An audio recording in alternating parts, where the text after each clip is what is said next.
আসসালামু আলাইকুম। এটা হলো বাইকুনোর আঙ্গুর।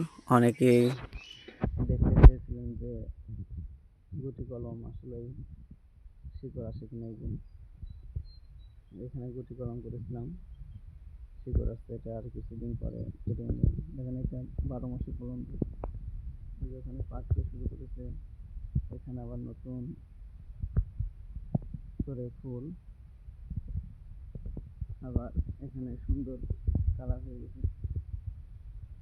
আবার এখানে গুটি, সেটা হলো জাত, সেই বিখ্যাত জাত বাইকুনোর আঙ্গুর। এখানে আবার ফুল এসেছে।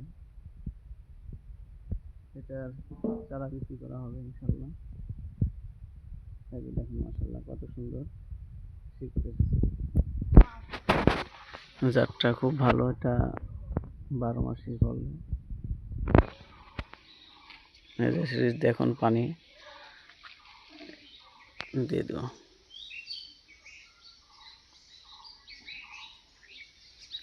ভিডিওটা বেশি বেশি শেয়ার করবেন, আর আইডিটা অবশ্যই ফলো করবেন ইনশাল্লাহ।